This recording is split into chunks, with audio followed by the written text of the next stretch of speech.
अस्सलामुअलैकुम रहमतुल्लाहि वबरकातुहू। कैसे हैं आप सब? Welcome to my YouTube channel English Prism. आज के इस वीडियो में हम डिस्कस करने जा रहे हैं बुल्ले शाह की बायोग्राफी को, इनके लिटरेरी वर्क्स को।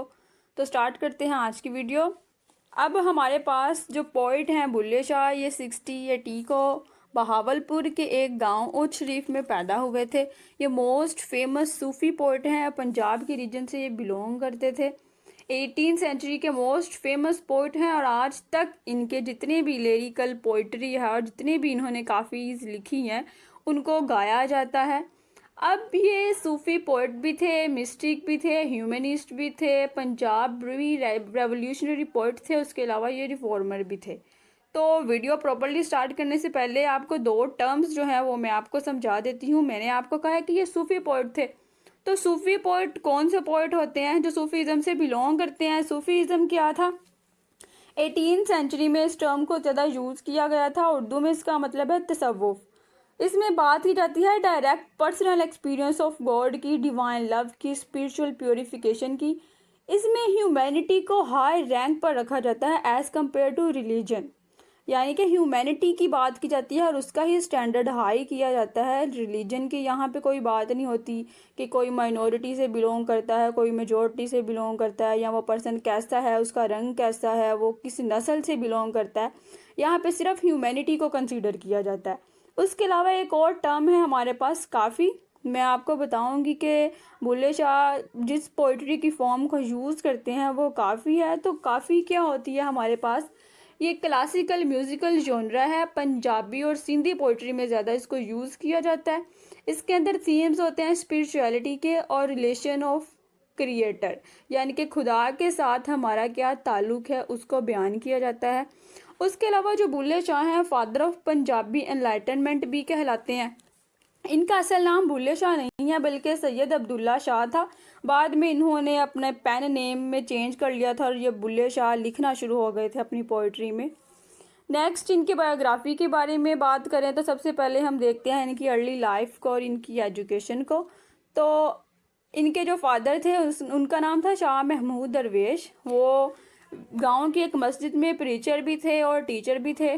तो सबसे पहले उन्होंने अपने बेटे को इस्लामिक स्टडीज़ के बारे में बताया था, यानी कि इस्लामिक एजुकेशन दी थी, क्योंकि जिस टाइम पीरियड से ये बिलोंग करते थे वो मुग़ल टाइम पीरियड था, यानी कि 18th सेंचुरी के ये पोइट हैं। तो वहाँ पर अभी कोई प्रॉपर यूनिवर्सिटी या कॉलेज नहीं था, तो बच्चों को सबसे पहले इस्लामिक स्टडीज़ के बारे में ही बताया जाता था। उसके बाद जो इन्होंने अर्ली एजुकेशन तो पंडोक से ही हासिल की थी ना, ये इनके गाँव का नाम है। बाद में ये कसूर मूव कर गए थे हायर स्टडीज़ के लिए। अब हायर स्टडीज़ किसके लिए? यानी कि अरबिक और पर्शियन लैंग्वेज में एक्सपर्टीज़ हासिल करने के लिए, क्योंकि उस वक्त जो लैंग्वेज ज़्यादा समझी जाती थी और जिसमें ज़्यादा लिखा जाता था, लिटरेचर जिसमें ज़्यादा प्रोड्यूस किया गया था, वो पर्शियन और अरबिक लैंग्वेज थी। लेकिन बुल्ले शाह ने पंजाबी में अपना ज़्यादातर लिटरेचर लिखा है। नेक्स्ट हमारे पास आती है इनकी स्पिरिचुअल जर्नी। स्पिरिचुअल जर्नी जो है वहाँ से इनकी लाइफ की कंट्रोवर्सी स्टार्ट होती है। यही एक टाइम पीरियड था जब इन्होंने चेंज की अपनी ज़िंदगी और बाद में इनकी लाइफ जो है वो सारी एक कंट्रोवर्सी बनकर ही रह गई थी। तो इन्होंने चूज़ किया अपने लिए एक मुर्शिद को, यानी कि मास्टर को। ये स्पिरिचुअलिटी जो इनकी स्पिरिचुअलिटी थी उसको और ज़्यादा बढ़ाना चाहते थे। तो इन्होंने सोचा कि अब मैं तलीम हासिल करूँगा शाह इनायत कादरी से।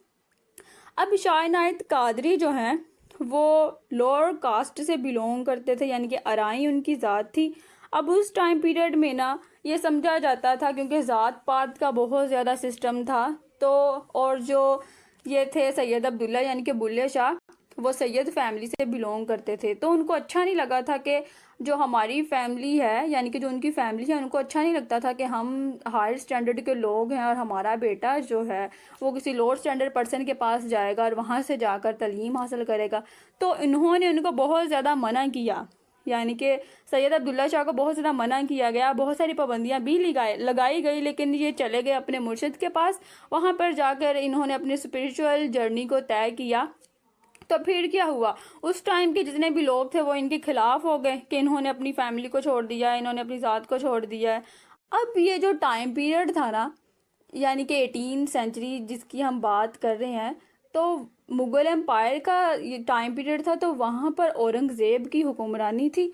अब ये जो औरंगज़ेब थे, इन्होंने बहुत ज़्यादा उस वक्त इस्लाम को यूज़ किया था अपने मकसद के लिए। एक नैरो रिलीजियस ऑर्थोडॉक्सी फैलाई हुई थी हर तरफ, कि क्या करते थे कि माइनॉरिटी जितनी भी थी, जो माइनर रिलीजन से बिलोंग करते थे, उनको इतना ज़्यादा राइट नहीं मिलता था। तो बुल्ले शाह ने इनके अगेंस्ट ही लिखा है, यानी कि इन्होंने ह्यूमैनिटी के बारे में लिखा है। इन्होंने लिखा है कि ज़ात पात ख़त्म होना चाहिए, रंग नस्ल कुछ भी नहीं होता। और बाकी जितने भी वहाँ पे रहने वाले लोग थे, वो इस सिस्टम पर यकीन करते थे। वो कहते थे कि हाँ, यही सब कुछ होना चाहिए। यानी कि ह्यूमैनिटी को वो तसव्वुर नहीं करते थे, वो रिलीजन की बेस पे लोगों को जज करते थे। उसके अलावा अगर हम देखें कि सूफीज़म ने इनके ऊपर क्या इम्पैक्ट डाला, तो इनकी जो लाइफ थी इसके बाद टोटली चेंज हो गई। इन्होंने क्या किया कि स्पिरिचुअल लव को ज़्यादा प्रायोरिटी दिया as compare to ritualistic religion. इन्होंने इन सब चीज़ों को छोड़ दिया। इन्होंने कहा कि दुनिया जो भी कहेगी, मैं सिर्फ वही करूँगा जो मेरे मुर्शिद कहेंगे। नेक्स्ट, इनका पोइटिक स्टाइल और फिलोसफी है हमारे पास। तो जैसे कि मैंने आपको बताया है कि इन्होंने जो अपनी पोइट्री जो ज़्यादा जिस फॉर्म में लिखी थी, उसको काफ़ी हम कहते हैं तो प्राइमरी मीडियम था इनका पोइट्री का। ये इसको म्यूज़िकल वर्स भी कंसीडर करते हैं, इसको गाया भी जा सकता है। हम इनके थीम्स की बात करें तो इनके थीम्स में हमारे पास divine love, spiritual unity, inner transformation, heavily criticizing religious dogma, social hypocrisy, breaking societal boundaries, ये सारी चीज़ें मिलती हैं। उसके अलावा इनकी जितनी भी पोइट्री हम पढ़ते हैं ना, उसमें हमें लगता है कि कोई फीमेल है और वो अपने बिलविड का वेट कर रही है, या वो हमेशा कहते हैं कि फ़ीमेल है, वो अपने बिलविड से बहुत ज़्यादा मोहब्बत करती है, वो अपनी लाइफ को उसके लिए कुर्बान करना चाहती है। तो यहाँ पर जो बिलविड है ना, वो गॉड है, यानी कि सिंबलाइज करते हैं गॉड को, और वो जो फीमेल है वो खुद बुल्ले शाह हैं। यानी कि इन्होंने जितनी भी पोइट्री लिखी है वैसे ही लिखी है कि हमें लगता है कि कोई यहाँ पर बात की जा रही है, कोई फीमेल है वो अपनी लव स्टोरी बता रही है, लेकिन ऐसा नहीं है। यहाँ पर जो उनका बिलविड है उस फीमेल का, वो गॉड है, और वो जो फीमेल है वो खुद अपनी ज़ात को यहाँ पर रखकर कंसिडर करते हैं। और इसके अलावा इनकी हमारे पास एक कोट है, truth like love is self evident, you need no prove when it is there. यानी कि जब ट्रूथ होता है, जो सच्चाई है, वो मोहब्बत की तरह होती है, और इसका कोई भी हमें सबूत देने की ज़रूरत नहीं है। वो जहाँ पर होती है वो होती ही है। उसके अलावा अगर हम सोशल क्रिटिक की बात करें तो मैंने आपको बताया है कि ये जिस टाइम पीरियड पे बिलोंग करते थे, वहाँ पर पॉलिटिकल इंस्टेबिलिटी थी। तो इन्होंने अपनी पोइट्री को यूज़ किया। किसके लिए? क्रिटिसाइज़ करने के लिए लोगों को, जितना भी लोगों ने उस वक्त चीज़ें फैलाई हुई थी, क्या फैलाया हुआ था, इनइक्वालिटी थी, इनजस्टिस था, तो उन सबको दूर करने के लिए इन्होंने लिखा। और उन्होंने कहा कि सबसे ऊपर जिस चीज़ को कंसीडर करना चाहिए वो सिर्फ़ और सिर्फ ह्यूमैनिटी है। उसके अलावा ये बहुत सिंपल स्टाइल में लिखते थे, लेकिन सिंपल वर्ड्स भी यूज़ करते थे। पंजाबी लैंग्वेज में लिखते थे, लेकिन इनके जो वर्ड्स थे वो एक डीप मैसेज कन्वे करते थे। ह्यूमैनिटी, मिस्टिसिज्म और बहुत सी चीज़ें इनमें मिलती हैं। बहुत से पाकिस्तानी सिंगर्स, इंडियन सिंगर्स ने इनकी जो काफ़ी है, इनकी जो पोइट्री है उसको गाया है, और अब तक इनको ग्रेट पोइट भी माना जाता है। उसके अलावा अगर हम इनकी बात करें, क्योंकि मैंने आपको बताया है कि इनकी जो लाइफ है कंट्रोवर्सी में गुजरी थी, क्योंकि इन्होंने अपनी ज़ात की नफ़ी कर दी थी, वो नहीं मानते थे ज़ात पात वाले सिस्टम को। तो जब इनकी डेथ हुई तो लोगों ने कहना शुरू कर दिया कि जो भी इनका जनाजा पढ़ाएगा वो भी नॉन बिलीवर कंसीडर किया जाएगा। हम कहेंगे कि जो वो जिसने जनाजा पढ़ाया है वो भी अब मुस्लिम नहीं रहा। अगर वो शादीशुदा है तो उसका निकाह टूट जाएगा, और अगर वो अनमैरिड है तो उसकी शादी हम बाद में कंसीडर नहीं करेंगे। लेकिन इस सब के बावजूद एक पर्सन है यहाँ पर जिन्होंने इनका जनाजा पढ़ाया था, उसका नाम है सैयद जाहिद हमदानी। उन्होंने कहा कि ऐसा कुछ भी नहीं है, इनका जनाजा भी पढ़ाया गया। और फिर क्या हुआ कि जब इनके दफन करने की बारी आई तो लोगों ने कहा कि हम इनको मुसलमानों के कब्रिस्तान में दफन नहीं करेंगे, क्योंकि इन्होंने अपनी ज़ात को छोड़ दिया था, इन्होंने हर चीज़ को रिजेक्ट कर दिया था, ये बहुत ही लो स्टैंडर्ड में चले गए थे, तो हम इनको मुसलमान मानते ही नहीं हैं।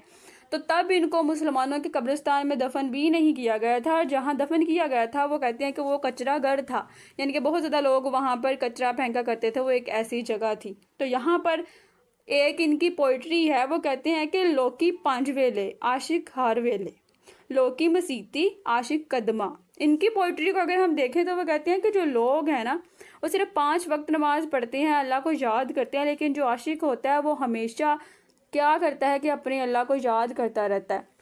एक यहाँ से हमें पता चलता है कि इतनी कंट्रोवर्शियल लाइफ गुजारने के बाद इनके जो उसूल थे वो कितने सादा थे, ह्यूमैनिटी पे बेस करते थे। And despite facing significant resistance and criticism from the orthodox religious leaders of this time, Bulleh Shah remained steadfast in his beliefs and continue to espouse the values of love, tolerance and spiritual growth through his poetry. Next हमारे पास इनके famous works हैं। इनकी तमाम poetry जो इन्होंने लिखी थी वो बहुत ही ज़्यादा फेमस है, लेकिन यहाँ पर चंद जो इनके फेमस वर्क्स हैं वो मैं आपको बताती हूँ। जैसे कि फ़र्स्ट वन हमारे पास है बुल्ला की जाने में कौन, यानी कि I know not who I am. यहाँ पर वो अपनी ज़ात की ही नफ़ी करते हैं कि मैं नहीं जानता मैं कौन हूँ। मक्के गया गल मुकदी नहीं, going to Mecca does not settle it. Third one हमारे पास है तेरे इश्क ने चाया, your love has made me dance. And fourth one है रांझा रांझा कर दी, repeating the name of Ranjha. I hope आपको आज के लेक्चर की समझ आ गई होगी। मिलते हैं नेक्स्ट वीडियो में नेक्स्ट टॉपिक के साथ। तब तक अपना ख्याल रखिएगा। Don't forget to like share and subscribe my channel. अल्लाह हाफिज़।